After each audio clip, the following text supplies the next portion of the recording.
Negative Anvil 6. Do not advance. I repeat, do not advance. The shadows are moving.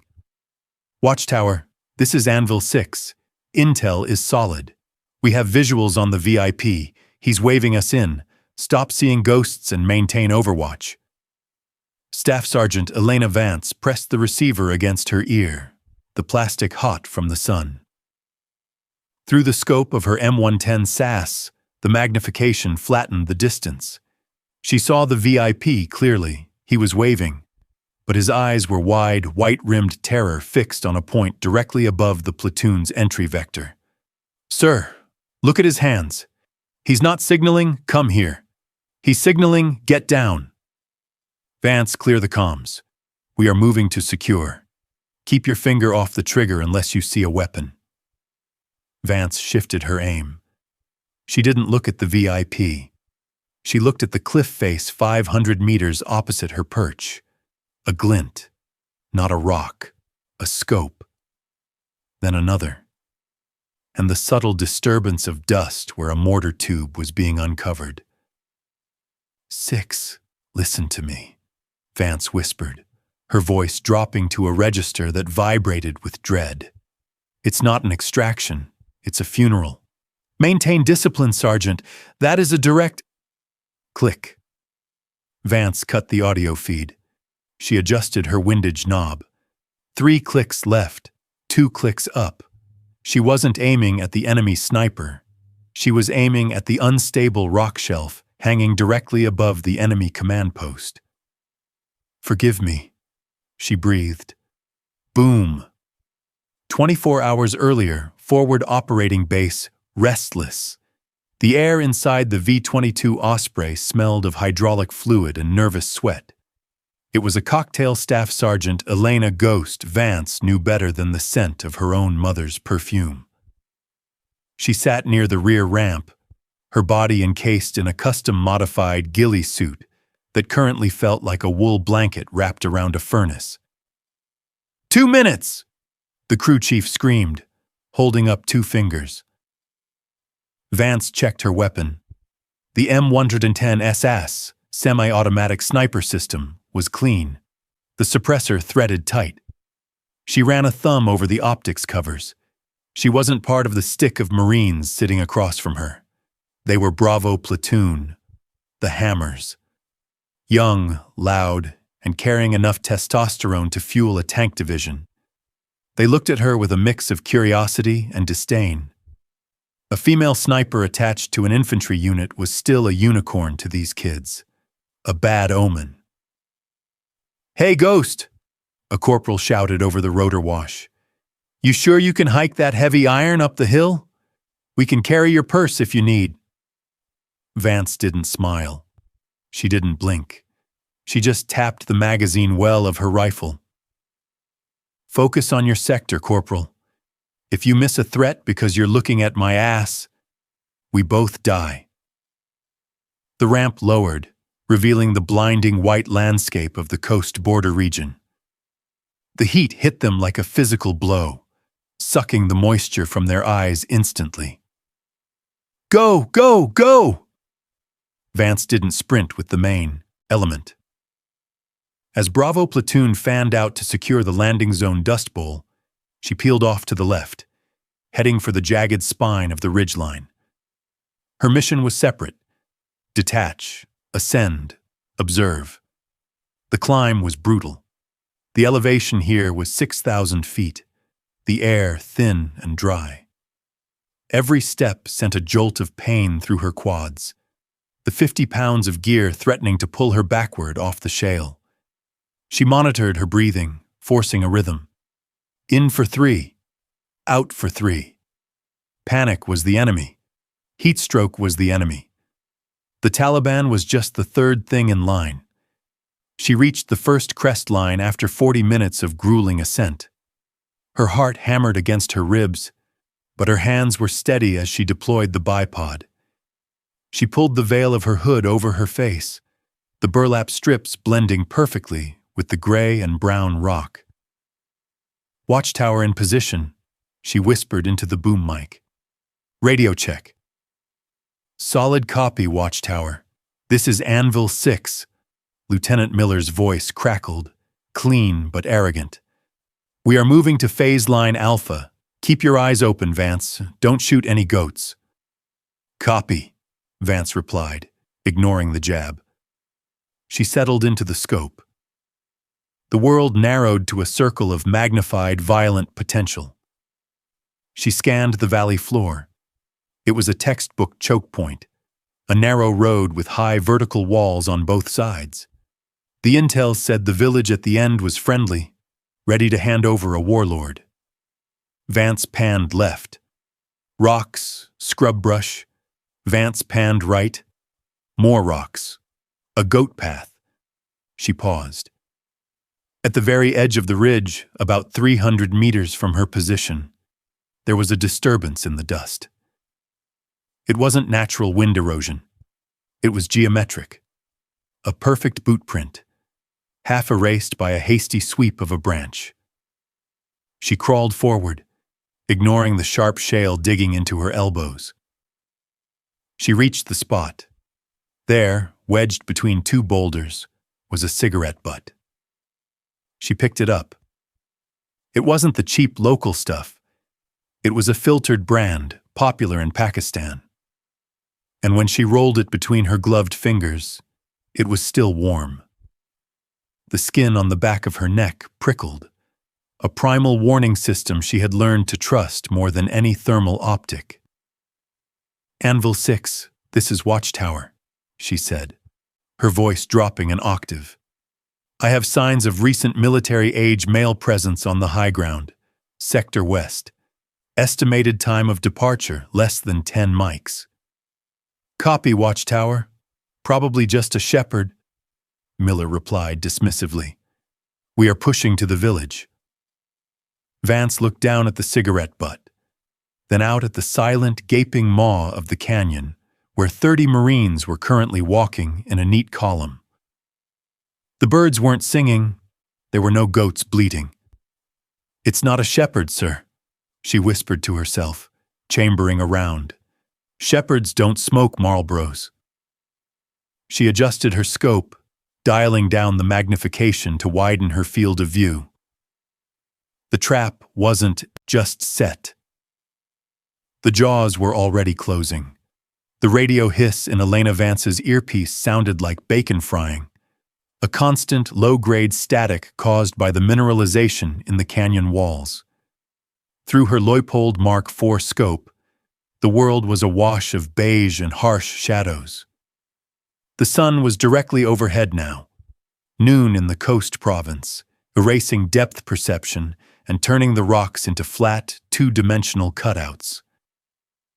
Anvil 6, this is Watchtower. Interrogative on your route of march, Vance said, keeping her voice flat. She lay prone, her body pressed into the sharp shale, sweat pooling in the divots of her collarbone. Watchtower 6, we are proceeding along Route Copper. ETA to the village is 20 mics. Lieutenant Miller's voice came back. He sounded breathless, likely from the heat, but the tone was clipped with impatience. Vance frowned. Route Copper was the hardball road running dead center through the valley floor. It was the fastest way to the target, but it was also a suicide run. To her left and right, the canyon walls rose 200 feet, creating perfect defilade positions for anyone looking down. 6. Advise you shift to Route Gold. Take the western spur. It adds 40 minutes, but it keeps you off the fatal funnel. I have zero visibility on the ridge crests from my current pose. There was a pause. She could imagine Miller checking his wrist, looking at the timeline that would determine his fitness report. Negative, Watchtower. We are on a tight schedule. The asset is waiting. If we delay, he might spook. Stick to your sector. Let me run my platoon. Vance closed her eyes for a second, fighting the urge to scream.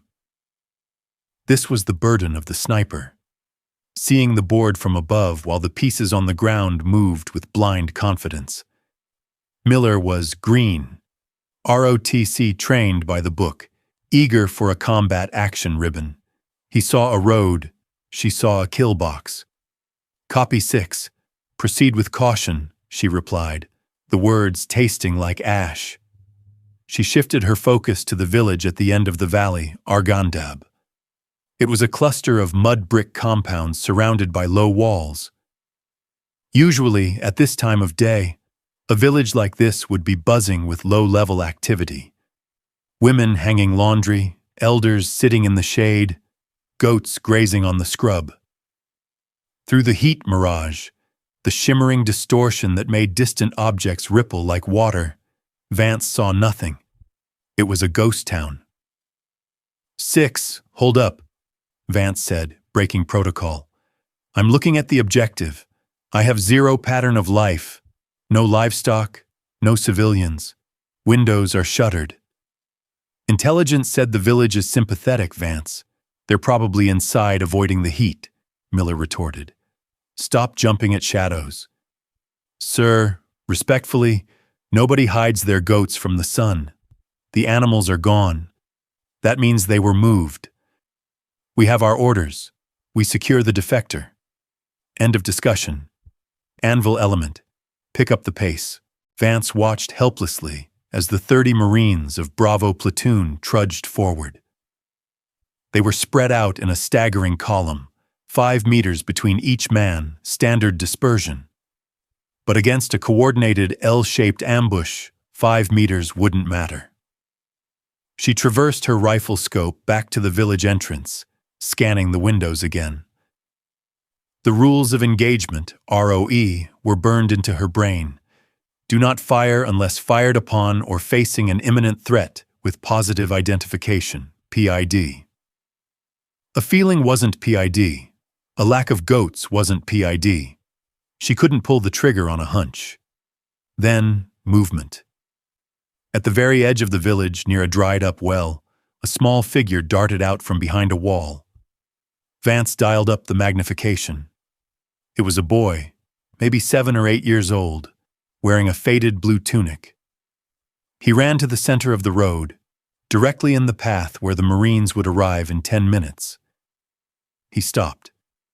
He looked directly up at the ridge where Vance was hiding, which was impossible. She was invisible from that distance. Or maybe he was looking at something near her. The boy dropped something. A plastic doll, bright pink. It lay stark against the brown dirt. Then, just as quickly as he had appeared, he sprinted back behind the wall. He didn't look back. 6, Vance whispered, her throat tight. I have a single Pax, child. Placed a marker on the road. It looks staged. A marker? Like an IED? Miller's voice finally held a thread of hesitation. Unknown. He dropped a toy. It felt rehearsed, sir, like he was told to hit a mark. EOD is with the rear element. We'll scan it when we get there. Maintain overwatch. Vance watched the pink doll baking in the sun. It wasn't just a toy. It was a range marker. She knew it in her gut. That doll marked the exact distance for a mortar team or a heavy machine gunner to adjust their sights. The enemy didn't need laser rangefinders. They used the environment. The platoon was 500 meters away from the doll. They were walking into a theater, and the curtain was about to go up. Vance adjusted her windage knob again.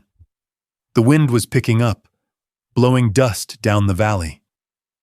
It would mask the sound of a shot, but it would also throw off her ballistics. She took a sip of warm water from her camelback, holding the liquid in her mouth to trick her brain into feeling cool. You're walking into it, Miller, she muttered, the microphone boom pushed away from her lips. Turn around. But the line of desert camouflaged ants kept marching, boots kicking up dust, moving inexorably toward the pink spot on the road. The boot of the point man, a lance corporal named Davis, kicked the pink doll into the gutter. He didn't even look down. The platoon moved past the marker, with the casual indifference of men who believed they were the predators, not the prey. From her perch 600 meters up, Elena Vance felt a cold sweat that had nothing to do with the desert sun. Through her optic, the village of Arghandab looked less like a settlement and more like a graveyard. The mud brick walls were high, creating a deep, shadowy canyon through the center of the town. In urban warfare doctrine, this was a fatal funnel, a constricted path where mobility was 0 and exposure was 100%. Anvil 6, Watchtower. You are entering a fatal funnel. I advise you deploy flankers to the exterior walls. Do not, I repeat, do not go down the main street, Vance transmitted. Her voice was steady, but her grip on the M110 was white-knuckled. Negative, Watchtower, Miller's voice came back, sounding distorted now, as if speaking through a layer of water. Narrow streets mean less exposure to the flanks. We punch through to the market square. That's the meet point. Vance cursed silently. Miller was applying conventional logic to an unconventional threat. He was thinking about speed. The enemy was thinking about geometry. She shifted her aim, sweeping the sectors around the platoon's advance. She looked for the subtle signs of life she had mentioned earlier. She found them, but not the kind that breathed. In a trash heap near the first compound, she saw a cluster of shapes. Dogs. 3 of them. They weren't sleeping. Their bodies were bloated, stiff legs pointing at the sky. A swarm of flies created a shimmering black halo above them. Vance zoomed in. There were no foam marks around the mouths, so not poison. There were dark, wet patches on their flanks, bullet holes. 6, hold position, Vance said, her urgency rising. I have 3 dead canines at your 9 o'clock. Gunshot wounds. They were killed so they wouldn't bark at intruders. Probably locals culling strays, Vance. Clear the net.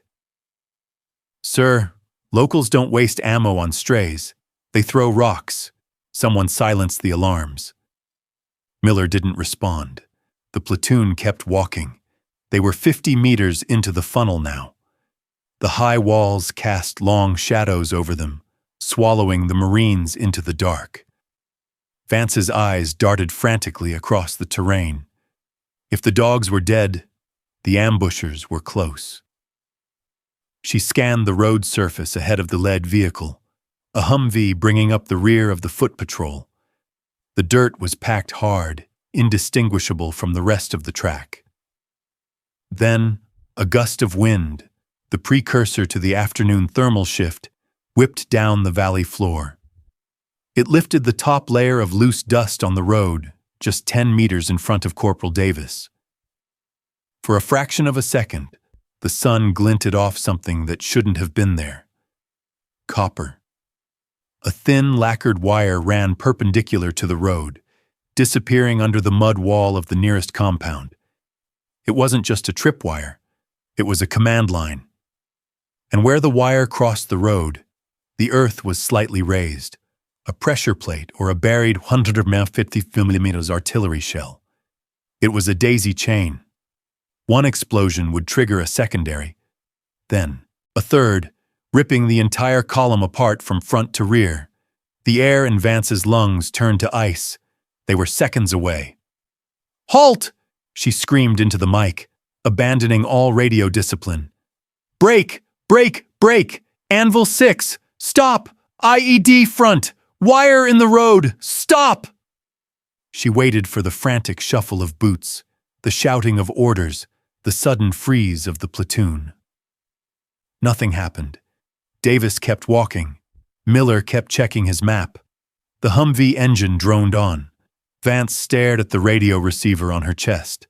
The green light that indicated transmission was flickering violently, turning from green to a solid, angry red. She wasn't transmitting. She pressed the push-to-talk button again. All she heard was a high-pitched, rhythmic squeal in her earpiece. Jamming. The enemy hadn't just set a trap with explosives. They had brought an electronic warfare blocker. They had waited until the platoon was deep in the valley, cut off from the main base, and then they had severed the lifeline. Vance looked through the scope. Davis was 5 steps away from the buried line. 4. The silence of the valley was suddenly deafening. It was the deep breath before the scream. Vance realized with horror that she was the only person in the world who knew that 30 men were about to die. She couldn't call them. She couldn't wave. She moved her finger to the trigger. The static in her ear was a mocking screech, a wall of white noise that severed Elena Vance from the 30 men walking to their deaths. She clawed the headset off, letting it dangle against her chest. There was no time to troubleshoot the frequency hopping or check the encryption keys. The enemy jammer was close, powerful, and utterly effective. Below, in the valley floor, Lance Corporal Davis took another step, then another. He was 3 meters from the buried copper wire. Vance's world compressed into the reticle of her scope. The math of the shot flooded her brain, pushing out the panic. Range, 620 meters. Angle, 30-degree depression. Wind, full value from the left, 8 miles per hour. She couldn't shoot the IED. Detonating it now would kill Davis and the 2 men behind him instantly. She couldn't shoot the enemy triggerman because she couldn't see him. He was buried somewhere in the warren of mud buildings, watching the same scene through a peephole or a camera. She had to shoot the Marines. Or more specifically, she had to shoot the space between the Marine and his death. "Forgive me," she whispered, her cheek welled tight against the stock. The margin for error was non-existent. At this distance, a twitch of her finger, a sudden gust of wind, or a miscalculation of the bullet's spin drift would put the 175-grain projectile directly into Davis's chest. She wasn't just breaking protocol. She was courting a court-martial, or worse, a lifetime of nightmares. She exhaled, hitting the natural respiratory pause. The crosshairs hovered over the patch of dirt 2 feet in front of Davis's boot. She squeezed. The M110 bucked against her shoulder, the suppressor swallowing the explosion into a sharp, metallic thwip. The bullet left the barrel at 2,600 feet per second. It was supersonic. Down in the valley, Davis wouldn't hear the gun report. He would hear the crack of the sonic boom as the bullet passed his head, followed by the impact. Vance didn't blink. She rode the recoil, watching the flight path through the scope. 1,000. Below, a puff of dirt exploded violently, just inches from Davis's toe. The impact was electric. Davis threw himself backward, his rifle flailing as he scrambled away from the sudden eruption of earth. "Contact front!" Vance saw the shout in his body language before she could have heard it. The entire platoon reacted with the drilled precision of trained infantry. They didn't freeze. They scattered. Marines dove behind low walls, into irrigation ditches, and behind the wheels of the Humvees. The column stopped. They were 10 feet short of the kill zone. Vance let out a breath that shuddered through her entire frame. She had done it. She had stopped them. But the relief lasted exactly 3 seconds. In the chaos of the contact, the Marines did exactly what they were trained to do: identify the source of fire and return it. They didn't know the shot was a warning. They didn't know their guardian angel was watching. All they knew was that a high-velocity round had just impacted from the high ridge to the east. Vance watched in horror as turrets on the Humvees slewed around. The 50 caliber heavy machine guns cranked upward, searching the ridgeline. 30 M4 carbines were now scanning the cliffs, looking for the sniper who had just taken a pot shot at their point man. "No, no, no!" Vance hissed, grabbing her radio again, praying the jamming was intermittent. Anvil 6, this is Watchtower. That was me. Warning shot. Check fire. Check fire. Static. Unrelenting, hateful static.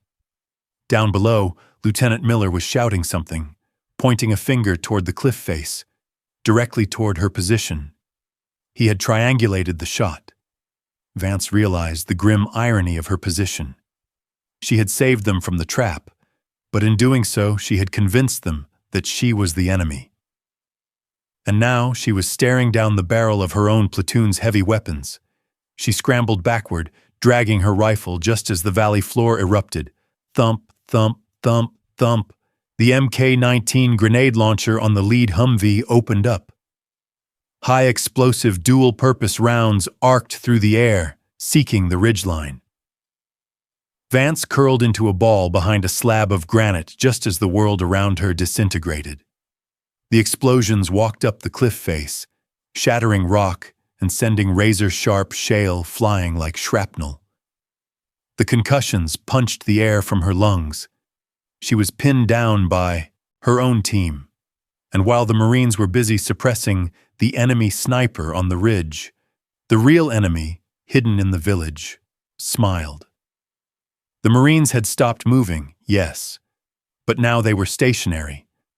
They were bunched up behind cover, distracted, looking up at the cliffs instead of watching the walls around them.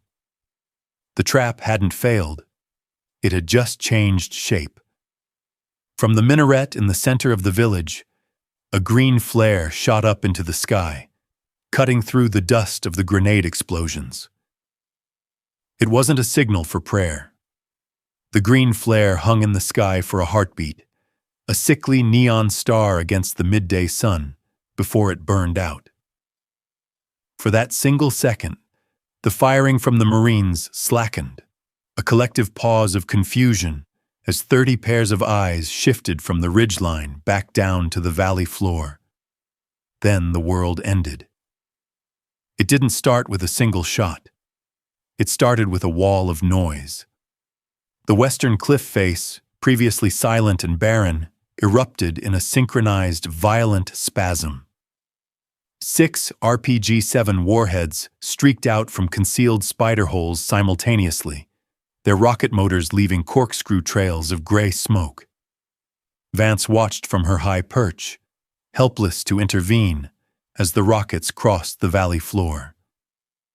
They weren't aimed at the Marines directly. The enemy gunners aimed high, slamming the warheads into the rock wall directly above the platoon. Airbursts. The explosion shattered the canyon wall, sending tons of granite shrapnel raining down on the exposed Marines like a meteor shower. It was a brutal, medieval tactic updated with modern high explosives. The Marines, who had taken cover behind low walls facing the wrong direction, were hammered from above. "Move! Move! Get off the X!" Vance screamed, though she knew the radio was dead. The lead Humvee, the one Vance had tried to save with her warning shot, took a direct hit from a follow-up RPG. The warhead struck the engine block. The vehicle didn't just burn, it disintegrated. The heavy armor plating meant to protect the crew turned into a pressure cooker, channeling the blast upward. The turret flew 20 feet into the air, spinning lazily before crashing into the dust. The burning hulk skidded sideways, blocking the narrow road completely. The rear vehicle tried to reverse, but a heavy machine gun opened up from the village minaret. The distinct, rhythmic chug-chug-chug of a DSHK 12.7 millimeters. The rounds punched through the engine of the rear truck, killing it instantly. They were boxed in. The classic L-shaped ambush. The cork was in the bottle. Vance shook the debris off her scope. The friendly fire directed at her had stopped, replaced by the desperate, chaotic return fire of men fighting for their lives. She could see the Marines scrambling, dragging wounded comrades into the shallow irrigation ditches. She saw Lieutenant Miller. He was no longer shouting orders. He was on his back near the burning Humvee, his legs thrashing in the dirt. A corpsman was on top of him, working frantically, his hands slick with red. The green officer who had been so worried about his timeline was now bleeding out into the Afghan dust. A cold, hard knot formed in Vance's stomach. The guilt of being right was a bitter poison. If she had been more persuasive, if she had forced the issue, they wouldn't be here. But the guilt had to wait. Guilt was a luxury for the survivors. Right now, she was a weapon. "Work the problem, Elena," she hissed through gritted teeth. She ignored the stray rounds snapping past her position. She focused on the DSHK and the minaret. It was the biggest threat. The heavy rounds were chewing through the mud walls the Marines were using for cover, turning their protection into dust. She scanned the minaret. The gun was set deep inside the tower, firing through a narrow murder hole. She couldn't see the gunner, only the muzzle flash. She shifted her gaze, looking for the brain of the beast. An ambush this coordinated wasn't random. It had a conductor. Someone was calling the shots. Someone had waited for the green flare. She swept the village rooftops. Nothing. She swept the tree line. Nothing. Then, she saw movement in the courtyard of the largest compound, the designated meeting point for the extraction. A man stood on the flat roof, protected by a waist-high wall. He held a radio in one hand and binoculars in the other. He wasn't dressed in the loose, ragtag clothing of a standard fighter. He wore a clean, tactical vest over a dark shalwar kameez. He was calm, standing upright amidst the chaos, watching the slaughter with professional detachment. Vance centered her crosshairs on his chest. "Got you," she exhaled, her finger taking up the slack on the trigger. Taking out the commander could disrupt the coordination, buying the Marines a few seconds of breathing room. But as she prepared to break the shot, the commander moved. He didn't duck.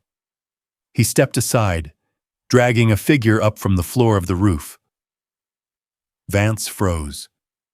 The figure was a man in a tattered Western-style suit, hands bound behind his back, a burlap sack over his head. The commander shoved the prisoner in front of him, using the bound man as a shield while he continued to shout orders into his radio. It was the asset, the defector, the man Bravo platoon had come to save. He wasn't a guest. He was bait. And now, he was armor. The enemy commander looked directly up toward the ridgeline. He couldn't see Vance, but he knew the doctrine. He knew there would be a sniper. He raised his hand and waved, a mocking gesture from behind his living shield. Vance eased her finger off the trigger. She couldn't take the shot. The 7.62mm round would pass through the asset and kill the commander. But killing the mission objective was a line she couldn't cross. Not yet. Below, the DSHK hammered on. The Marines were pinned, dying, and their only support was neutralized by a hostage. Vance looked at the heavy machine gun in the tower, then back at the commander. She needed to change the geometry of the battlefield. If she couldn't kill the players, she had to destroy the board. The sound of the DSHK was not a rattle. It was a rhythmic, bass-heavy thumping that vibrated in the chest cavities of the men dying 500 meters below. Thump, thump, thump. Each 12.7mm round was the size of a finger, capable of tearing a limb off or punching through the engine block of the remaining Humvees as if they were made of cardboard. Elena Vance watched the slaughter through her scope, her breathing shallow and controlled despite the adrenaline flooding her system. The Marines were pinned behind a low, crumbling wall on the east side of the road. They were combat ineffective. Every time a head popped up to return fire, The heavy gun in the minaret chewed the top of the wall into dust. In the center of the kill zone, Lieutenant Miller was still writhing. The corpsman, a young sailor named Petty Officer Reyes, was crouched behind a wheel well 10 feet away, desperate to move but pinned by the relentless suppression. "I need that gun down," Vance whispered, the words lost in the roar of the valley. She traversed her optic to the minaret. It was a tall, slender tower attached to the village mosque, decorated with faded blue tiles. In any other context, it was a cultural heritage site, a place of worship. Under the strict rules of engagement issued for this deployment, it was a Category 1 restricted target. Firing on a mosque without absolute, undeniable proof of a threat, and usually high-level authorization, was a fast track to Leavenworth Prison. But the DSAK was set back deep inside the tower's balcony. The gunner was smart. He was hiding in the shadows, firing through a narrow murder hole knocked out of the ancient masonry. Vance couldn't see him. She could only see the rhythmic flash of the muzzle. She checked her magazine. She was loaded with M118 LR rounds, 175 grain, hollow-point boat-tail projectiles designed for long-range precision, not barrier penetration. "Physics," she muttered. "Do the math." The minaret was built from traditional mud brick and straw, likely sun-baked for decades. It was hard, but it wasn't concrete. At 600 yards, her bullet would lose significant energy, but it would still be traveling at supersonic speed. She adjusted her point of aim. She didn't aim at the muzzle flash. If she shot there, she would hit the heavy steel receiver of the machine gun, and the bullet would shatter harmlessly. She needed to hit the man operating it. She lowered the crosshairs 3 feet below the flash and 1 foot to the right. She was visualizing the anatomy of the gunner standing behind the weapon. He would be bladed, right shoulder forward, leaning into the spade grips. She was about to fire blindly into a religious structure based on a geometry. Guess. Down below, Reyes made his move. The corpsman lunged from cover, diving toward the lieutenant. The DSHK swung instantly, the dust kicking up in a line of death tracking straight for the medic. Vance's world narrowed to the trigger. The court-martial didn't matter. The politics didn't matter. Send it. She squeezed the trigger. The rifle bucked. She didn't wait to see the impact. She settled the reticle back on the wall and fired again. And again. A controlled, rapid cadence. 3 shots in 2 seconds, forming a tight triangle on the blind side of the minaret wall. Through the scope, she saw the impacts. The first round punched a small, dark hole in the blue tile. The second cracked the adobe. The third punched through. For a heartbeat, the DSHK kept firing. Vance felt a surge of nausea. I missed. I just desecrated a mosque for nothing. Then the rhythm broke. The heavy gun fired one last round into the sky, wildly off target, and fell silent. The barrel tilted upward at a sharp angle, as if the hands holding it had suddenly let go. "Got you," she exhaled, the air leaving her lungs in a shudder. In the silence that followed, Petty Officer Reyes reached the lieutenant. He grabbed the officer by the drag handle of his vest and hauled him behind the cover of the wrecked Humvee. They were safe for the moment.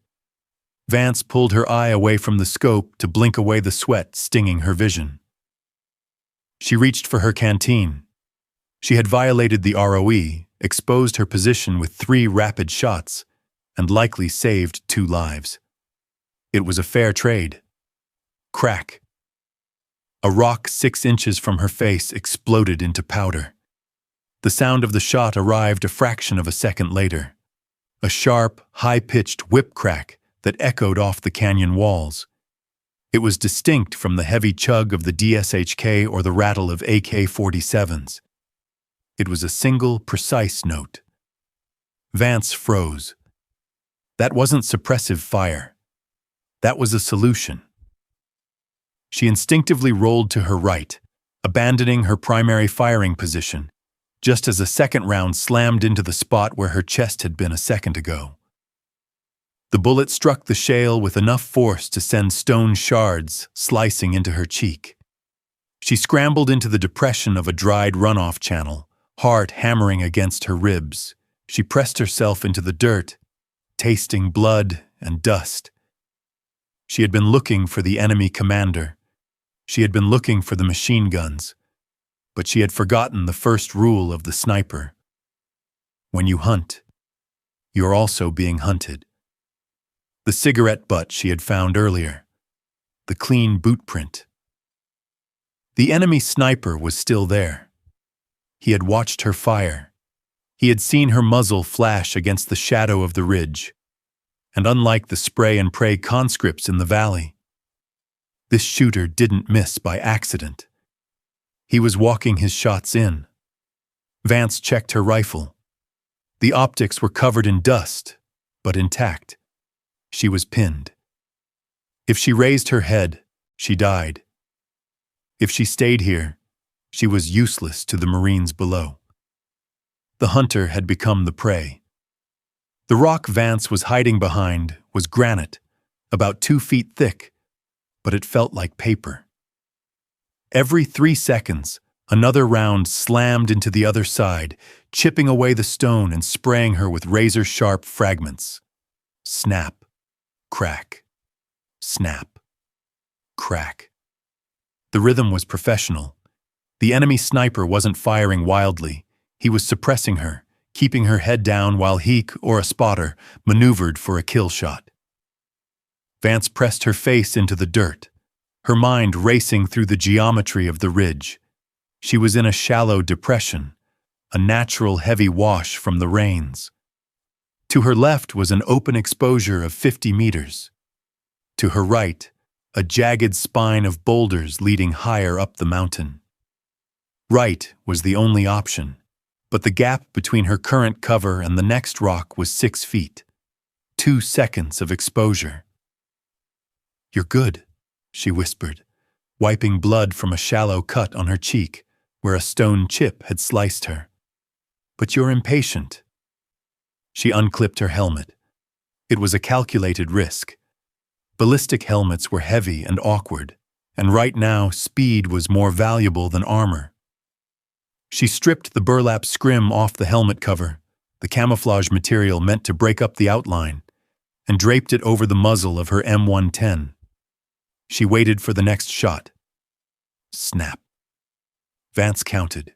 1, 2. She slowly raised the rifle barrel, lifting the helmet-draped scrim just inches above the rock, mimicking the silhouette of a prone shooter trying to acquire a target. It was the oldest trick in the book, something out of a World War I trench manual. But physics dictated that the enemy sniper, looking through a high-magnification scope, would react to movement first and identify the target second.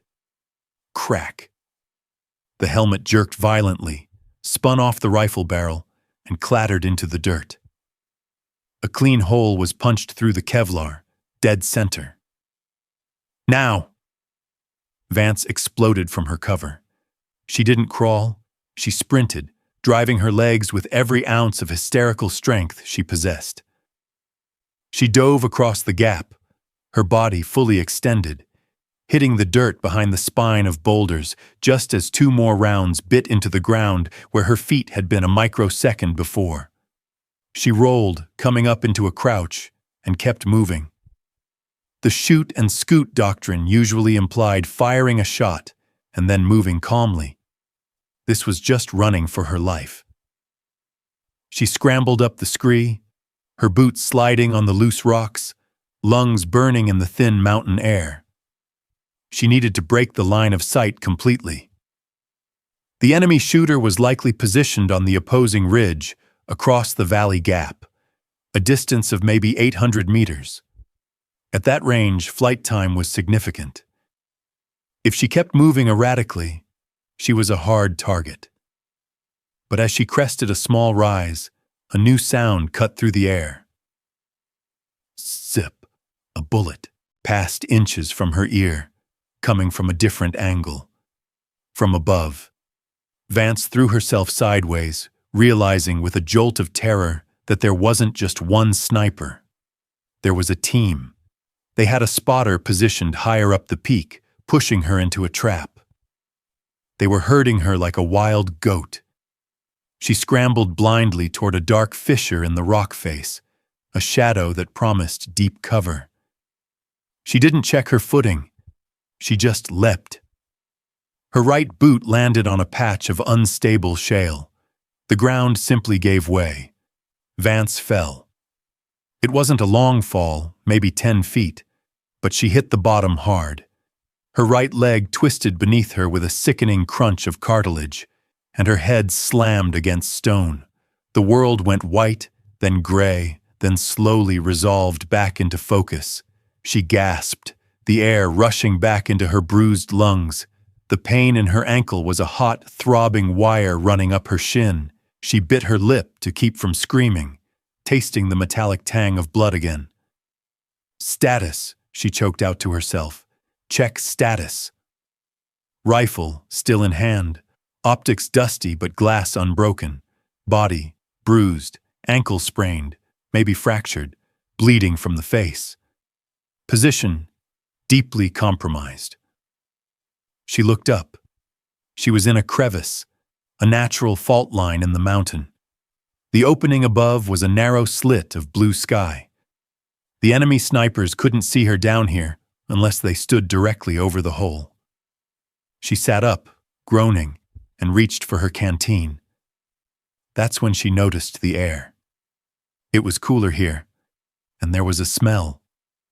Not the smell of dry desert dust, but the smell of stale air, unwashed bodies, and gun oil. Vance turned on the tactical light attached to her rail system. The beam cut through the gloom. The crevice wasn't just a hole. The back wall had been excavated. Pickaxe marks scarred the stone. Wooden beams, darkened with age, shored up a low, narrow tunnel leading deep into the mountainside. She froze. She had stumbled into the enemy's rat line. This wasn't just a hiding spot. This was how they were moving around the valley unseen. This was how they had flanked the Marines. She looked at the dark tunnel mouth. It was suicide to go in alone, injured, with a long rifle ill-suited for close quarters. But staying here meant waiting for the snipers to come finish the job. Vance checked her pistol, an M9 Beretta with 15 rounds. She pulled her knife from her vest. Out of the frying pan, she whispered, dragging her bad leg as she moved toward the darkness. The transition from the blinding white sun of the coast mountains to the absolute pitch black of the tunnel was instant and disorienting.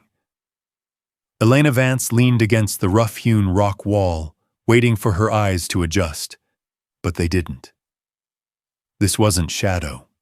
It was the absence of light. She reached up to her helmet mount and clicked her PVS-14 night vision monocular down into place. With a soft, electronic whine, the world turned into a grainy, flickering green. The tunnel sprang into existence, a narrow throat of stone and timber, barely 5 feet high, smelling of damp earth, stale tobacco, and the copper tang of old blood. Stupid, she whispered to herself. This is stupid. Going into a rat hole alone was a violation of every survival manual ever written, but staying outside was death. Here, at least, she was the ghost her call sign promised. She slung her massive M110 sniper rifle across her back, the barrel scraping the low ceiling. It was a liability in this confined space. She drew her M9 Beretta, holding it close to her chest in a retention position. Her right ankle screamed with every step, a hot, throbbing pulse that synced with her heartbeat. She gritted her teeth, forcing herself to limp forward, sliding her left hand along the wall for balance. The sounds of the battle outside, the rhythmic thumping of the DSHK, the crack of rifles, were muffled here, reduced to a dull, subterranean vibration that shook dust from the ceiling beams. She moved 10 meters, 20. The tunnel began to slope downward. She saw sleeping mats rolled up in alcoves, crates of ammunition stacked against the walls, Russian 7.62mm spam cans. This wasn't just a bolt hole, it was a logistics artery. The enemy was moving supplies under the Marines' feet. Suddenly, the tunnel turned sharp right. Vance froze. Ahead, the green phosphor image flared. A light source. Not tactical light, but the warm, flickering glow of a lantern. She pressed herself flat against the wall, killing her NVG to avoid the bloom washing out her vision. In the dim lantern light ahead, she saw a shadow stretch across the dirt floor. Someone was there. She crept forward, dragging her bad leg, trying to stifle the sound of her breath. Around the corner, a small cavern opened up. It was a junction room. An insurgent sat on a crate, his back to her. He wasn't holding a rifle. He was hunched over a terrifyingly complex array of wires connected to a row of car batteries.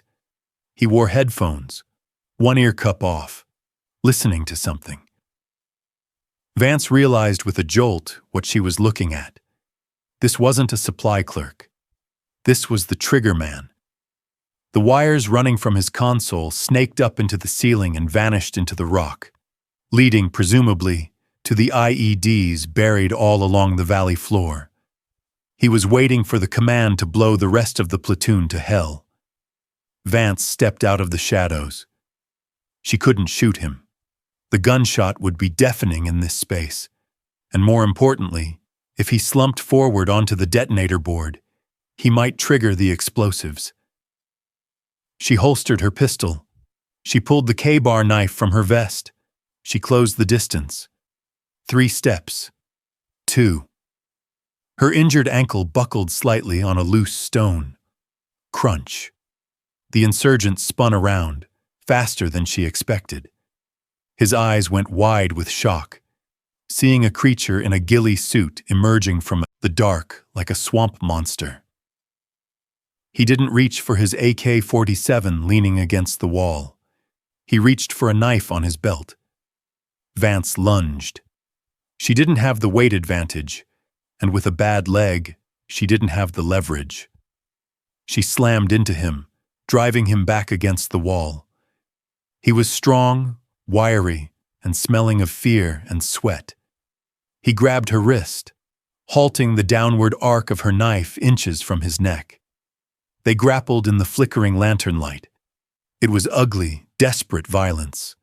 No choreography, just breath hissing through teeth and the strain of muscles. He kicked her bad ankle.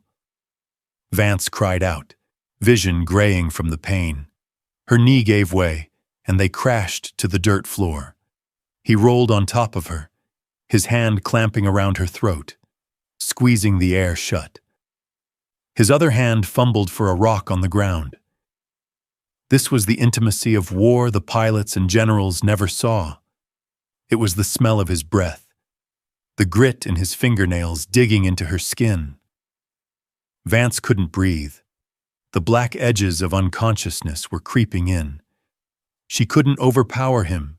She had to outthink him. She let go of his knife hand.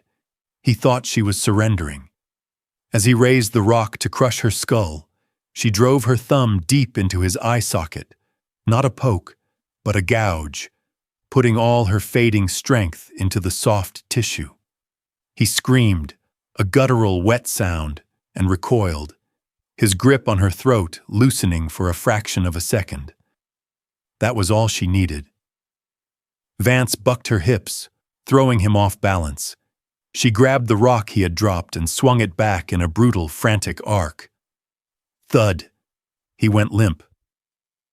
Vance scrambled away, gasping for air, coughing violently. She didn't stop. She grabbed her knife from the dirt and finished it. It was cold. It was necessary. She collapsed against the battery bank, her chest heaving. She wiped the blood from her face, some hers, some his. Her hands were shaking so hard she could barely hold the knife.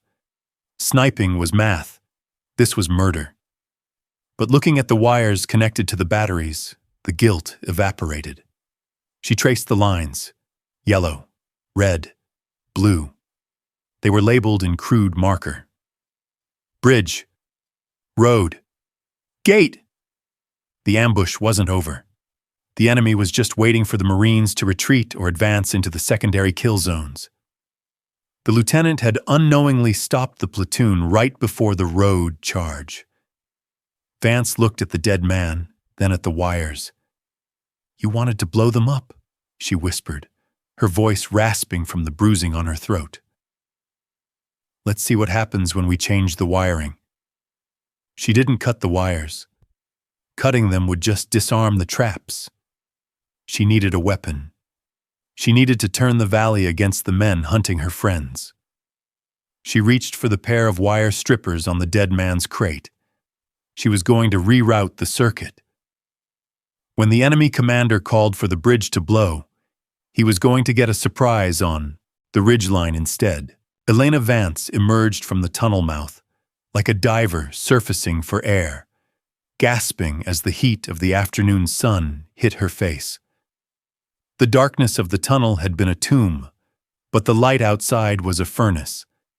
She was back on the ridge, about 50 meters east of her original position, hidden within a cluster of jagged basalt formations. Below, the battle had devolved into a slow, grinding execution.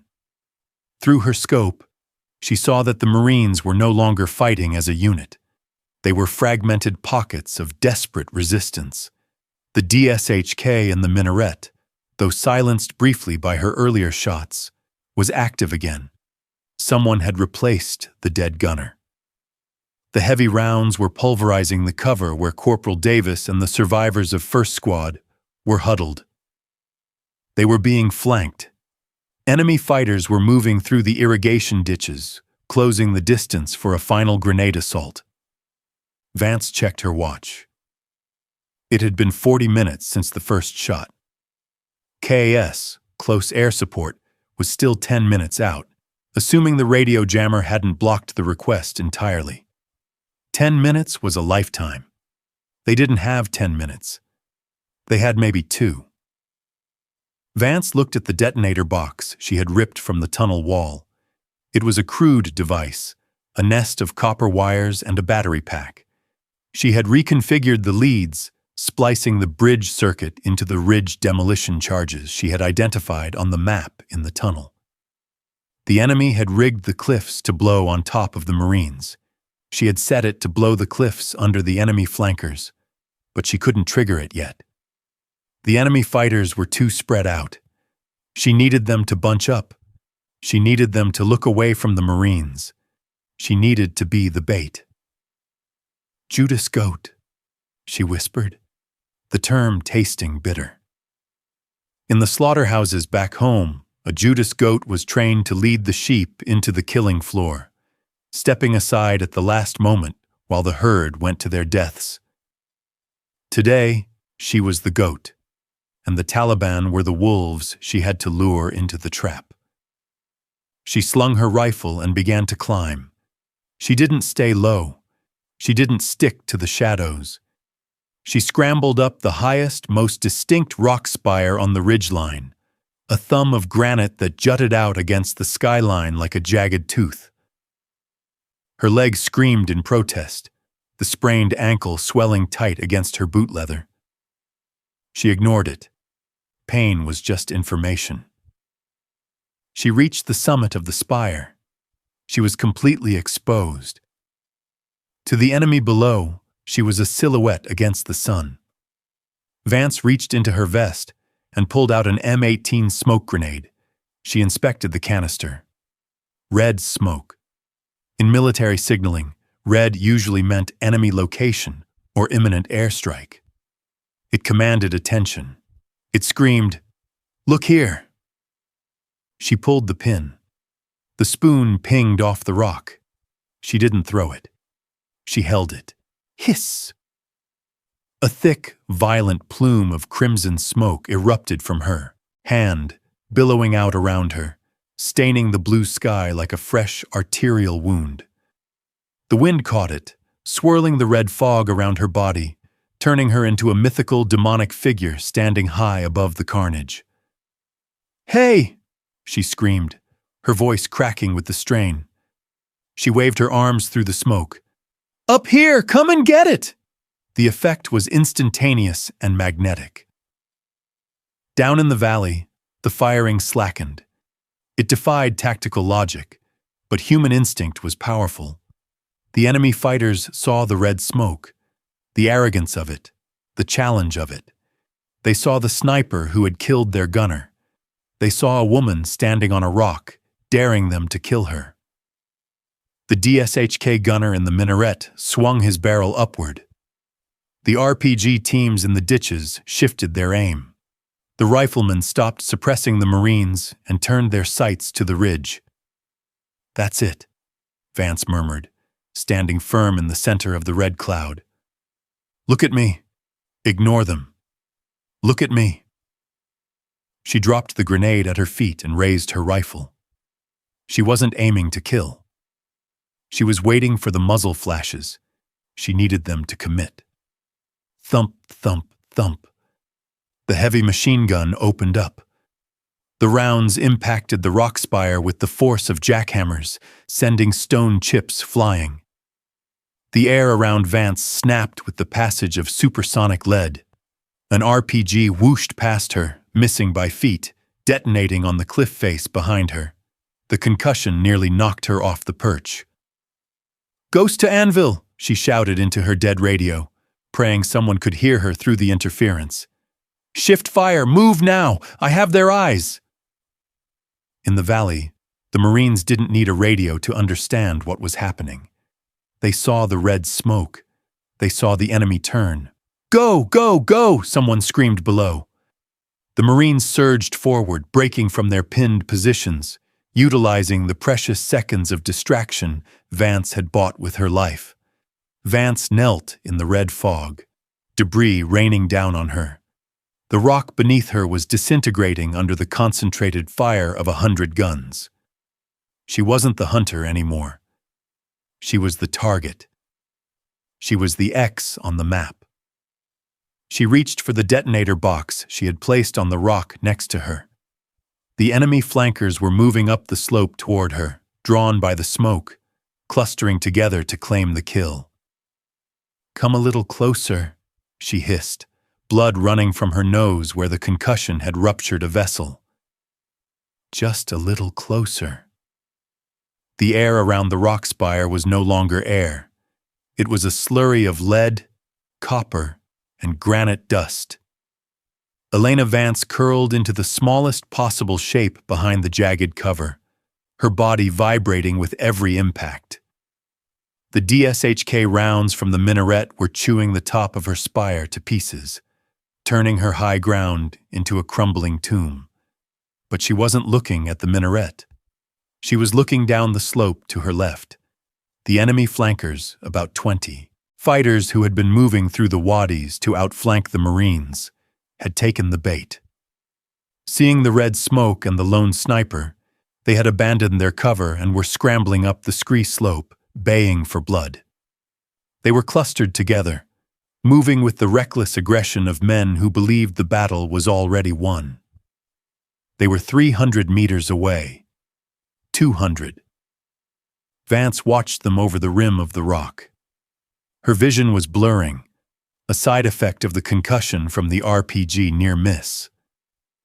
Blood dripped from her nose onto the plastic casing of the detonator box in her hand. "Come on," she wheezed, her throat raw from the acrid smoke. "Group up. Don't be shy." She traced the wires she had spliced in the tunnel. The ridge circuit. The enemy had buried 150mm artillery shells high in the shale shelf, intended to be a weapon of last resort to seal the valley if the Americans tried to escape. They had spent weeks digging them in. They had done all the heavy lifting. All Vance had to do was close the circuit. The lead climber, a bearded man with an RPK machine gun, paused to fire a burst at her position. He was close enough that she could see the flash of his teeth. He shouted to his comrades, waving them forward into the depression directly beneath the unstable overhang. The trap was set. The geometry was perfect. Vance didn't smile. There was no joy in this, only the cold, hard calculus of survival. She looked at the unstable shelf of rock hanging above them, thousands of tons of loose shale and granite, held in place by friction and gravity, waiting for a push. "Gravity," Vance whispered, "is a bitch." She pressed the two exposed copper wires of the detonator against the battery terminals. Click. There was no delay. The transmission of the electrical signal was instantaneous. High above the climbing fighters, the mountain detonated. It wasn't the sharp crack of a rifle or the thump of a mortar. It was a deep, tectonic groan. A sound felt in the gut before it was heard by the ears. 3 buried artillery shells exploded simultaneously inside the fault line of the cliff face. The explosion kicked a massive cloud of gray dust into the sky, blotting out the sun. For a second, the shelf seemed to hang in the air, defying physics. Then, the support gave way. The entire eastern face of the ridge sheared off. The look on the lead fighter's face changed from triumph to absolute primal horror. He looked up, but there was nowhere to run. The avalanche wasn't a slide. It was a tidal wave of stone. Boulders the size of cars tumbled down the slope, riding a cushion of smaller debris, moving faster than a man could sprint. Vance buried her face in the dirt and covered her head with her arms as the world shook. The roar was deafening, a continuous grinding thunder that drowned out the gunfire, the shouting, and the screams. The ground beneath her own position shuddered violently. She felt the rock spire shifting, threatening to join the slide. But it held. Below, the 20 fighters vanished. They didn't fall. They were erased. The white-gray wave of earth rolled over them, snapping trees like matchsticks and filling the ravine where they had stood seconds ago. The dust cloud billowed out, rolling down into the valley floor like a pyroclastic flow, swallowing the road, the burning Humvees, and the village outskirts in an opaque, choking fog. Silence followed, a heavy, ringing silence. Vance slowly lifted her head. She was coated in a layer of gray dust, looking more like a statue than a human being. She peered over the edge. Where the flankers had been, there was now a new topographical feature. A massive, sloping ramp of fresh rock. The enemy's eastern offensive arm had been amputated in 10 seconds. The DSHK and the minaret had stopped firing. The gunner couldn't see through the dust cloud. The battlefield had been reset. Vance coughed, spitting out grit. She checked her rifle. The action was gritty but functional. She checked herself. She was still bleeding. Her leg was throbbing with a dull, sickening heat, and her hearing was gone in her left ear. But she was alive. And more importantly, the Marines down below were no longer being flanked. She grabbed the radio handset, praying the concussion of the blast or the dust interference hadn't killed the signal, or better yet, had disrupted the enemy's jammer. Anvil 6, she croaked. This is Watchtower. Eastern flank is neutralized. You have concealment. Move now. Static. Then, a voice cut through. Not Miller. It was Sergeant Rodriguez, the platoon sergeant. Watchtower, this is Anvil 7. Holy Mother of God, Vance, did you do that? Affirmative, she replied, her voice flat. Don't waste it. Get the lieutenant and get to the extraction point. I'm empty on tricks. Copy, Ghost. "We are moving. What is your status?" Vance looked at her leg. The adrenaline was fading, and the pain was returning with a vengeance. She couldn't walk down the way she came up. The path was gone, buried under the slide. She was stranded on an island of rock, with the angry survivors of the enemy force still in the village, and the dust cloud beginning to settle. "I'm mobile," she lied. "Focus on the package. I'll make my own way down." She cut the feed. She wasn't mobile. She was cornered. And as the dust began to thin, she saw movement on the rooftops of the village. The enemy commander hadn't been crushed, and now he knew exactly where the problem was. He wasn't sending soldiers this time. He was pointing the mortar tubes. The world was swimming. To Elena Vance, the scope of her M110 didn't look like a circle anymore. It looked like a pulsating oval, expanding and contracting with the pounding rhythm of her own headache. The concussion from the RPG blast had scrambled her inner ear. The horizon tilted 10 degrees to the left, and a high-pitched tinnitus whined over the battlefield like a broken dental drill. She forced her eyes shut, counted to 3, and snapped them open. The horizon righted itself, briefly. "Focus, Elena. You're not done," she muttered, the words thick in her mouth. Below, the dust from the avalanche was beginning to thin, revealing a scene of absolute chaos. The surviving insurgents in the village and the tree line were stunned. They were shouting, pointing at the mountain of fresh rock that had swallowed their comrades. Their discipline had cracked. They were no longer soldiers in a kill box. They were men watching a natural disaster. Vance rested her rifle on the jagged remains of the spire. Her bipod was bent, so she used her gloved hand as a buffer against the stone. She couldn't run. She couldn't relocate. She was a fixed turret now. Through the haze, she spotted a cluster of 3 fighters near the edge of the village. They were arguing, gesturing wildly. One of them was carrying a heavy canvas rucksack slung over his shoulder, the distinct, bulbous shape of RPG warheads pressing against the fabric. Vance didn't aim for his head. She aimed for the bag. She exhaled, forcing her diaphragm to still the trembling in her arms. The crosshairs settled on the canvas lump. Crack. The bullet struck the warhead pack. It didn't detonate the high explosives immediately. Warheads are stable, but the kinetic energy of the 7.62 mm round smashed the propellant boosters. The bag smoked, then flared. The fighter screamed, trying to claw the burning pack off his back. A second later, the heat cooked off a booster. The bag exploded. It wasn't a full detonation, but a violent deflagration that engulfed the 3 men in a fireball and sent shrapnel tearing through the group. The psychological impact was devastating. The enemy fighters, already rattled by the mountain coming down on them, now saw their own ammunition turning against them. Vance traversed right. A mortar team was frantically trying to set up a tube in a courtyard, realizing the danger from the ridge. The loader was holding a 60 mm shell. Vance led the target by 6 inches. Crack. The loader dropped like a puppet with cut strings. The mortar shell rolled out of his hands, harmlessly for now, but the gunner abandoned the tube and scrambled for cover.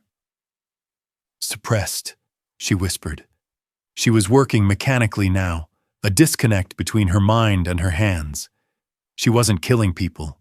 She was servicing targets. She was solving an equation of suppression. Shoot the heavy weapons, shoot the leaders, shoot the radios. She fired until her magazine clicked dry. She dropped it, her fingers fumbling with a fresh mag from her vest. Her reload was sloppy, slow and clumsy compared to her training standards. Her hands were shaking uncontrollably. "Come on, damn it." She slapped the bolt release.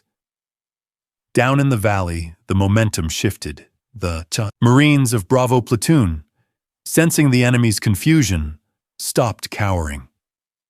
"Fire superiority!" Sergeant Rodriguez's voice cut through the static, faint but fierce. "Push! Push right! Get to the wall!" The Marines opened up. It wasn't the desperate, sporadic fire of trapped men anymore. It was a wall of coordinated lead. M240 machine guns from the rear chewed through the mud walls where the insurgents were hiding. The sound of American aggression, controlled, violent, and overwhelming, filled the valley. Vance watched as the enemy began to break. They weren't retreating tactically. They were routing.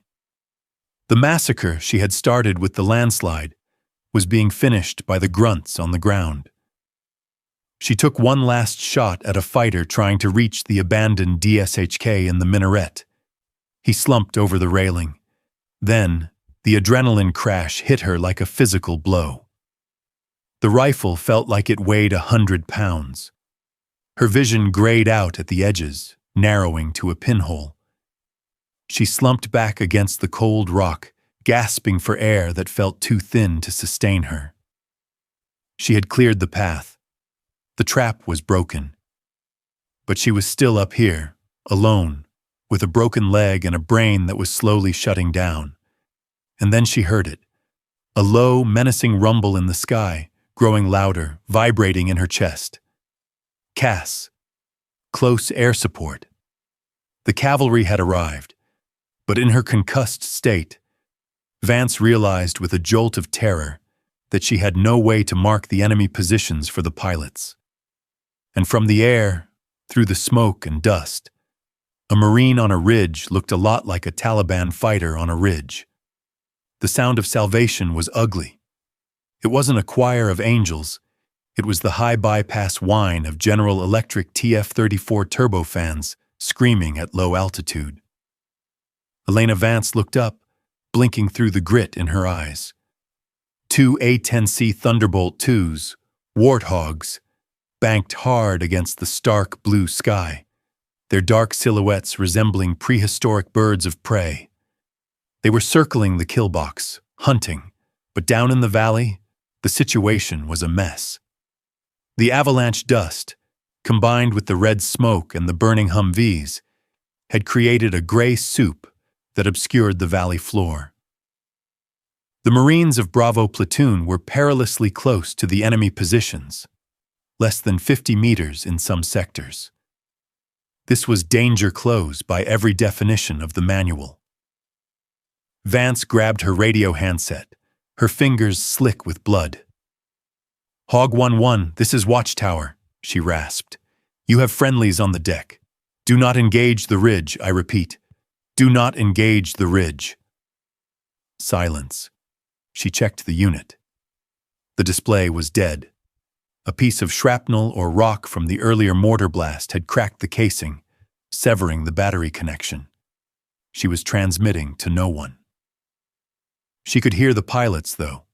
Her headset was still picking up the unencrypted emergency frequency, likely bleeding over from the aircraft's powerful transmitters. "Anvil 7, this is Hog 1-1. The lead pilot's voice was calm, a terrifying contrast to the chaos below. "I have no visual on your friendlies. The valley is smoked out. I see movement on the eastern ridge. Looks like a spotter. Request permission to engage." Vance's heart stopped. "They're looking at me." To a pilot moving at 300 knots, a figure in a ghillie suit perched on a rock spire looked exactly like a Taliban observer calling in mortars. "Negative! That's friendly!" Sergeant Rodriguez's voice screamed over the net, but it was breaking up, stepped on by the jamming that was still intermittently spiking. "Say again, Anvil, you are broken. I have a solution on the ridge target. Rolling in hot in 30 seconds." Vance watched the lead A-10 tip its wing. The aircraft's nose, the deadly snout of the GAU-8 Avenger cannon, began to traverse toward her position. She had 30 seconds before a stream of uranium-depleted shells turned her and the rock she stood on into pink mist. She frantically patted her vest for her IR strobe. Gone. Lost in the slide or the scramble. She looked for a flare. Empty. She was going to die by friendly fire. It was the statistical inevitability of the war she fought. Then, the sun hit her face. It was late afternoon, the harsh Afghan sun dipping toward the western peaks, casting long, sharp rays across the valley. Vance looked at her rifle. The objective lens of the Leupold scope was glass. Glass reflected light. It was an ancient technique, used by the Greeks, the Romans, and the Apaches. Heliograph. She didn't try to hide anymore. She stood up fully on her shattered leg, screaming in agony as the bone grated, but she locked her knee. She lifted the heavy rifle, not to shoot, but to aim the scope directly at the cockpit of the diving aircraft. She caught the sun in the glass. She twisted the rifle. Flash. She twisted it back. Flash. Flash. She signaled an SOS. 3 short, 3 long, 3 short. The A-10 was a mile out, diving. The pilot's thumb was likely hovering over the red button on the stick. "Come on," she whispered, tears streaming down her dust-caked face. "See me. Don't kill me. See me."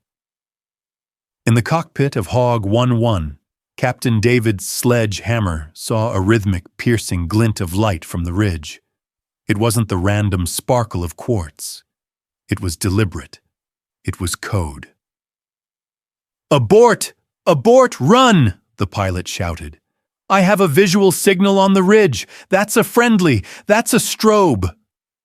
The A-10 pulled up violently, the roar of its engines washing over Vance like a physical wave, shaking the loose rocks around her. The jet passed so close she could see the rivets on the underbelly. "Anvil, Hog 1-1. Visual confirmation on friendly sniper. We are shifting fire to the village center. Cleared hot." The aircraft banked around, lining up a new vector. This time the nose pointed at the minaret and the courtyard where the enemy commander was hiding. Vance slumped back against the rock, watching the show. Brrrt! The sound of the GAU-8 was unique, a sound like canvas ripping, amplified by the wrath of God. A split second later, the village courtyard erupted. The 30mm explosive rounds didn't just hit the ground, they churned it. The walls of the compound dissolved. The minaret, which had withstood the DSHK fire, simply evaporated in a cloud of red brick dust. The ground beneath Vance vibrated. It was a terrifying display of kinetic energy. The second A-10 followed, dropping a Mk-82 JDAM on the rear of the village to seal the exit. The earth heaved. The shockwave rolled up the valley, blowing the remaining smoke away. When the dust settled this time, there was no return fire, no shouting. Just the crackle of burning fires and the distant whine of the jets circling for a damage assessment. "Good effect on target," the pilot radioed. "You guys can come out now." Vance dropped her rifle. Her hands were shaking so bad she couldn't make a fist. She looked down at her leg. Her pant leg was soaked in blood that had turned black in the heat. She was lightheaded, drifting. The battle was over. But the climb down was just beginning. The silence that followed the departure of the A-10s was heavier than the noise of the battle. It was a physical weight, pressing down on the valley floor, broken only by the crackle of burning diesel and the distant pained groans of the wounded. Elena Vance tried to stand, but her body refused the command. The adrenaline, which had been acting as a potent anesthetic for the last hour, was evaporating. In its place came the pain, a white-hot, jagged current running from her right ankle up to her hip. She looked down. The blood on her pant leg was bright red and pulsing. The fall into the crevice and the scramble up the spire had torn something vital. "Fix it," she whispered, her voice sounding thin and distant in her own ears. She reached into her IFAC, individual first aid kit, and pulled out a cat tourniquet. Her fingers were clumsy, numb from shock, but muscle memory took over. She slid the nylon strap high up her thigh, well above the injury site. She twisted the windlass rod. 1 turn, pressure, 2 turns, pain so sharp it grayed her vision. 3 turns. The pulse stopped. She locked the rod in the clip and checked the time, writing 16:45 on the strap with a marker she didn't remember taking out. She was stabilized, but she was stranded. Below, the Marines of Bravo Platoon were moving. They were no longer pinned. They were sweeping the ruins of the village, securing the landing zone for the extraction helicopters. Vance watched them, feeling a strange detachment. She was the god on the mountain who had thrown lightning bolts, but now she was just a broken doll on a pile of rocks. She had to get down. If she passed out here, they might miss her in the debris. She dragged herself to the edge of the shelf. The slide she had triggered had created a ramp of sorts, a treacherous slope of loose shale and pulverized granite. She holstered her pistol, slung her empty rifle across her back, and began to slide. It wasn't a controlled descent. It was a controlled fall. Every foot of movement sent shockwaves through her bad leg. She dug her fingers into the dirt, breaking nails, tearing skin, slowing her momentum. Dust coated her throat, choking her. She was halfway down when the rubble to her right shifted. Vance froze. It wasn't gravity. A hand burst from the scree, followed by a shoulder. A man clawed his way out of the avalanche debris 10 feet away from her. He was covered in gray dust, looking like a clay golem brought to life. He was one of the flankers, broken, battered, blood leaking from his ears, but alive. And he was holding a Makarov pistol. He saw her. His eyes were wide, bloodshot, fueled by the same desperate survival instinct that drove her. He didn't see a woman. He saw the enemy. Vance swung her M110 around, ignoring the screaming protest of her muscles. She lined up the shot on his center mass. Click. She had forgotten. She had fired her last round, suppressing the mortar team. The insurgent raised his pistol. His hand was shaking, but at this range, he couldn't miss. Vance stared down the black bore of the gun. She was too exhausted to be afraid. She just felt a profound sense of irony. She had survived mortars, machine guns, snipers, and a landslide, only to be killed by a ghost in the dirt because she forgot to count her rounds. She reached for her knife, knowing she would be too slow. Crack. The insurgent's head snapped back violently. He collapsed back into the rubble, the pistol sliding from his grip. Vance flinched, waiting for the pain. It didn't come. She looked down the slope. 50 meters below, kneeling in the dust with a smoking M4 carbine, was a Marine. He lowered his weapon and started scrambling up the loose rock toward her. It was Lance Corporal Davis, the point man she had almost shot in Chapter 4 to stop him from stepping on the IED. He reached her in a minute, his chest heaving, sweat cutting tracks through the grime on his face. He looked at the dead insurgent, then at Vance. He didn't salute. He didn't ask for a sitrep. He looked at the tourniquet on her leg and the blood-soaked earth. "I got you, Ghost," he said, his voice cracking. "I got you." He knelt down, offering his shoulder. Vance hesitated. She was a staff sergeant. She was force recon attached. She didn't get carried. "I can walk," she lied. "With all due respect, Sergeant," Davis said, grabbing her arm and pulling it over his shoulder. "Shut up. The bird is 2 mics out." He hoisted her up. Vance grit her teeth to keep from screaming. She leaned her weight on him, and together they began the final descent. As they reached the valley floor, the distinct whop, whop, whop of a Black Hawk helicopter echoed off the canyon walls. Dust swirled, kicking up a brown storm. The platoon was waiting. They weren't cheering. As Davis half-carried, half-dragged Vance through the perimeter, the Marines stopped what they were doing. They looked at the woman in the ghillie suit, covered in blood and dust, who had rained death from the sky to save them. They didn't say a word. They just watched with eyes wide with a mixture of fear and reverence. Davis helped her into the back of the cabin. The crew chief grabbed her vest and pulled her onto the floor. "Go, go, go!" The bird lifted off, banking hard. Vance watched through the open door as the valley of Arghandab shrank away. The village was a ruin.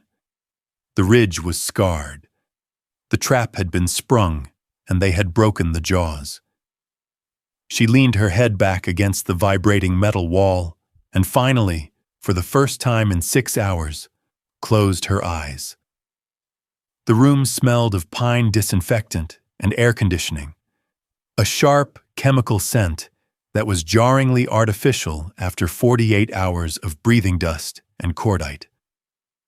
Elena Vance sat on a metal folding chair, her leg elevated on a crate, encased in a fresh splint. The grit was gone from her face, scrubbed away in a painful shower, but the ghost of the valley still clung to her. She could still hear the ringing in her left ear, a high-pitched reminder of the RPG that had almost ended her. Across the cheap laminate table sat Major Halloway, a Judge Advocate General, JAG officer. His uniform was impeccable. His fingernails were clean. He looked at Vance not as a soldier, but as a liability in a spreadsheet. "Staff Sergeant," Halloway said, tapping a pen against a thick file folder. "Let's go back to the timestamp 1200 Zulu, the initial engagement." Vance stared at the wall behind him. "Yes, sir. According to the logs, you fired the first shot of the engagement, a single round from your M110. The audio recording from the platoon net indicates that at that precise moment, no enemy fire had been taken. Is that correct?" "That is correct, sir." "Did you have positive identification, PID, on a hostile act or hostile intent at that moment?" Vance paused. This was the trap. In the field, the decision had been simple: shoot the dirt or watch 30 men die. In this air-conditioned room, under the Uniform Code of Military Justice, it was a felony. She had fired a weapon in a non-combat zone without a target. Technically, she had fired at friendly forces. "I observed an imminent threat to the platoon, sir," Vance said carefully. "A pressure plate IED." "But you didn't shoot the IED. You didn't shoot a trigger man. You fired a warning shot," Halloway corrected, his voice devoid of emotion. "Warning shots are not authorized under the current rules of engagement for this theater. You know this." "I do, sir. I deemed it necessary to halt the patrol's movement." Halloway sighed, opening the folder. "The problem, Sergeant, is that your shot alerted the enemy. It initiated the ambush before the platoon was in a defensible position. At least that is the assessment of the ground force commander." Vance's eyes narrowed. "The ground force commander?" "Lieutenant Miller." Halloway slid a piece of paper across the table. It was a sworn statement, signed with Miller's distinct looping signature. Vance read the typed paragraph. "Staff Sergeant Vance, acting without orders, discharged her weapon prematurely. This action compromised the element of surprise and alerted insurgent forces to our presence, precipitating the heavy casualties sustained by the vehicle column. While her subsequent actions were commendable, The initial breach of fire discipline created the chaotic conditions of the engagement. Vance read it twice. The silence in the room stretched thin. Miller was lying. He was saving his skin. If he admitted that he marched his men into a fatal funnel against the advice of his recon element, his career was over. He would be relieved of command. But if the rogue sniper started the fight early, then he was just a victim of bad luck and insubordinate NCOs. "He's lying," Vance said quietly. "Excuse me?" "The ambush was already set, Major. They were waiting for the lead vehicle to hit the wire. If I hadn't fired, the entire squad would be dead." Miller knows that. Holloway leaned back, lacing his fingers together. "That's your word against a commissioned officer's, Sergeant. And right now, the brass is looking at 2 destroyed Humvees and 6 wounded Marines. Someone has to answer for that. Lieutenant Miller has recommended a formal reprimand for you, placed in your permanent file. In exchange, he's willing to overlook the ROE violation regarding the warning shot." Vance looked at the paper. It was a plea deal. Take the blame for starting the fight and avoid a court-martial for the illegal shot. She thought about Miller. She thought about the way he had screamed on the radio, panicked and useless. She thought about Petty Officer Reyes dragging him to safety. If she fought this, she would destroy him. She would drag the whole platoon through an investigation. The men, Davis, Rodriguez, the kids she had saved, would be called as witnesses. They would have to choose sides between their lieutenant and the outsider sniper. It would tear the unit apart. And for what? A ribbon? A pat on the back? Vance realized then that the war wasn't just in the valley. It was here, in the paperwork. And in this war, the truth was just another casualty. "If I sign this," Vance asked, her voice steady, "the investigation closes?" "Yes. It goes down as a tactical error on your part, mitigated by valor in the subsequent firefight. You keep your rank. You transfer out. Case closed." Vance picked up the pen. It felt heavier than her rifle. Wasn't signing a confession. She was signing a bill of sale. She was buying Lieutenant Miller a career he didn't deserve, and she was buying the platoon peace of mind. They didn't need to know their leader was a coward. They needed to believe in the chain of command. "Make sure the transfer orders are cut by tonight, Major," she said. "You have my word." Vance signed her name. Elena M. Vance, Westset, USMC. She pushed the paper back across the table. Holloway took it, checking the signature, then closed the folder. The sound was final, like a cell door slamming shut. "You're a good soldier, Vance," Holloway said, his tone softening slightly, perhaps out of shame. "But you don't fit the mold." "I'm not a soldier, sir," Vance said, standing up and grabbing her crutches. She winced as weight went onto her good leg. "I'm a Marine, and we don't do it for the thank yous." She turned and hobbled toward the door. She didn't look back. The debriefing was over. The truth was buried in a filing cabinet, safe and dark, just like the IEDs in the valley. Packing up a life in the military was an exercise in erasure. It took Elena Vance exactly 40 minutes to fit her entire existence into 2 green duffel bags. The barracks tent was empty. The rest of the unit was at chow, or maybe they were avoiding her. News traveled fast on a forward operating base.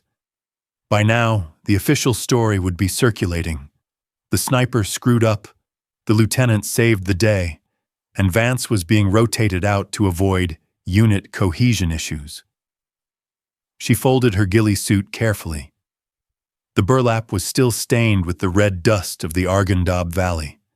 It smelled of sweat, cordite, and the metallic tang of the dried blood on the pant leg. She debated washing it, then decided against it. The dirt was the only witness to the truth. She stuffed it into the bottom of the bag, burying the evidence. Her rifle, the M110, had already been turned into the armory for transport. Without the weight of the weapon, she felt unbalanced, lighter in a way that made her feel vulnerable. She picked up her crutches. The splint on her leg was itching in the heat, a constant nagging reminder of the fall. "Time to go, Ghost," she whispered to the empty cot. She threw the heavy duffel over her good shoulder, wincing as the strap dug into her trapezius and hobbled out into the twilight. The sun was setting over the Hindu Kush, painting the sky in violent shades of purple and bruised orange. The base was winding down. Generators hummed, the heartbeat of the occupation. Soldiers walked in pairs, their weapons slung low, laughing at jokes she couldn't hear. She was a ghost again, passing through their world, but not touching it. The flight line was on the other side of the compound. It was a long walk for a cripple. As she turned the corner past the Bravo Company command post, she braced herself. This was Miller's territory. She kept her eyes forward, focusing on the gravel path, listening to the rhythmic thump drag of her crutches. She didn't want to see him. She didn't want to see the man whose career she had just bought with her silence. But the path wasn't empty. Standing near the HESCO barriers, leaning against the wire mesh, was a group of Marines. It wasn't a formation. It looked casual, unorganized. But as Vance got closer, she realized they weren't talking. They weren't smoking. They were just standing there, facing the road. It was First Squad and Second Squad, the survivors. Lance Corporal Davis was there, his face still bandaged where the rock chips had cut him. Sergeant Rodriguez stood with his arms crossed, his gaze hard and unblinking. Petty Officer Reyes, the corpsman, nodded once as she approached. They didn't salute. Saluting a non-commissioned officer wasn't protocol, and saluting in a combat zone was a sniper risk. But they stood at a modified position of attention, backs straight, eyes locked on her. They knew. They knew who had fired the warning shot. They knew who had dropped the mountain. They knew who had called in the A-10s when the world was ending. And they knew why she was leaving. Vance faltered for a second, her rhythm breaking. A lump formed in her throat, hard and painful. She wanted to say something. She wanted to tell them to keep their heads down, to check their corners, to not trust the lieutenant. But nothing needed to be said. The silence was the message. It was a transfer of respect that no medal citation could ever capture. Rodriguez stepped forward slightly, just an inch. "Watch your six, Vance," he said, his voice low. "Stay safe, Rodriguez," she replied, her voice steady. She walked past them. She felt their eyes on her back until she rounded the blast walls of the airfield. She didn't look back. If she looked back, she might not leave. The C-130 Hercules was waiting on the tarmac, its rear ramp lowered like a giant jaw. The engines were already turning, the props cutting invisible circles in the darkening air.